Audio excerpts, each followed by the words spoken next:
En la escala temporal geológica, el periodo pérmico es el último periodo de la era paleozoica, iniciada hace unos 542 millones de años y terminada hace unos 251 millones de años aproximadamente. El periodo pérmico va después del periodo carbonífero y es anterior a la era mesozoica. Debe su nombre a extensas regiones de este material encontradas en las regiones de Perm en Rusia. El Pérmico se dividió en tres épocas o series en las cuales abarcaron 9 edades. La primera época, cisuraliense, iniciada hace unos 298 millones de años aproximadamente y terminada hace unos 279 millones de años.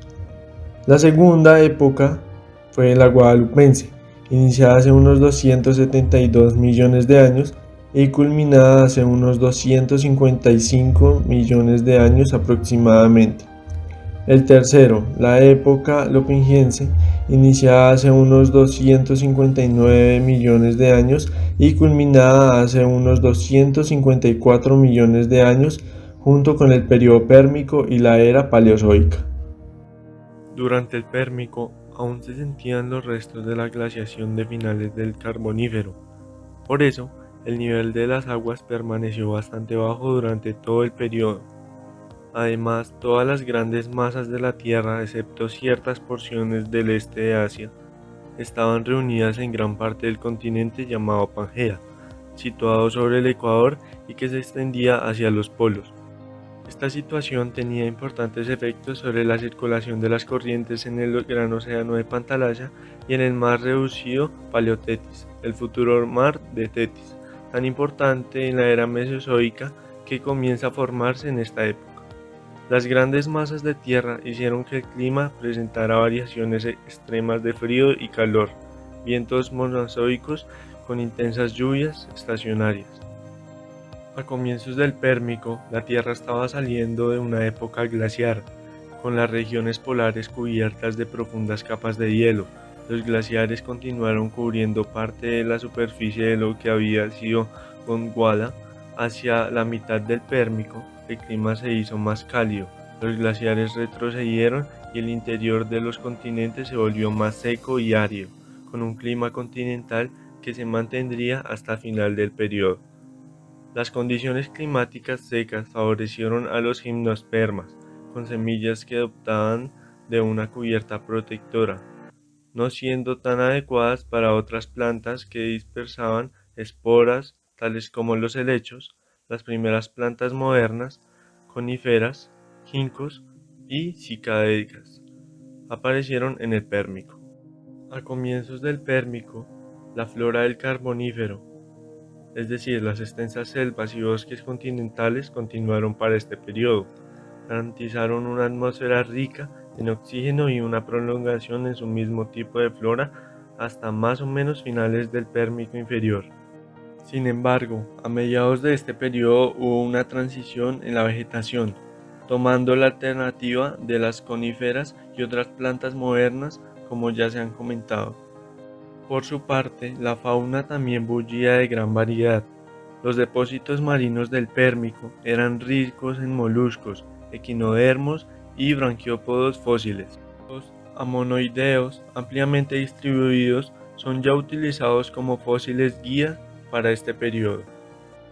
Un número importante de nuevos grupos de insectos aparecieron en esta época, incluyendo los coleópteros y los dípteros.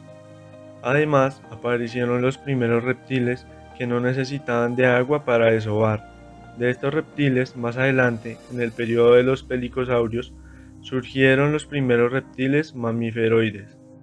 Los tetrápodos incluían gran variedad de anfibios y reptiles, saurópsidos y sinápsidos. Además, aparecen los primeros grandes herbívoros y carnívoros terrestres. Por ejemplo, animales como lo fueron el Stemenosuchus. Este robusto reptil era grande como un buey, su cráneo medía unos 60 centímetros y tenía unos cuernos que apuntaban hacia arriba y hacia los lados. O por otra parte, el Dicosuchus, que fue uno de los principales carnívoros en el Pérmico, presentaba grandes caninos y unos dientes largos y afilados.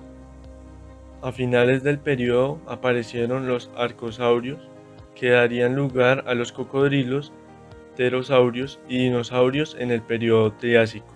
No hubo vertebrados aéreos, pero los insectos ya conquistaban el vuelo.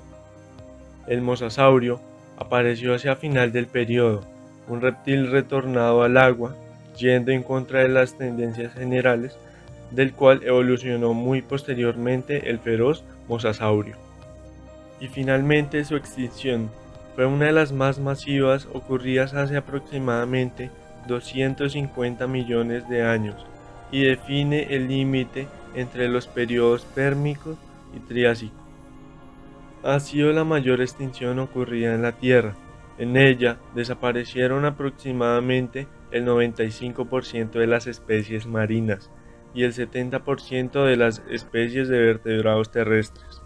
Con tan poca biodiversidad resultante, la vida tardó mucho tiempo en recuperarse.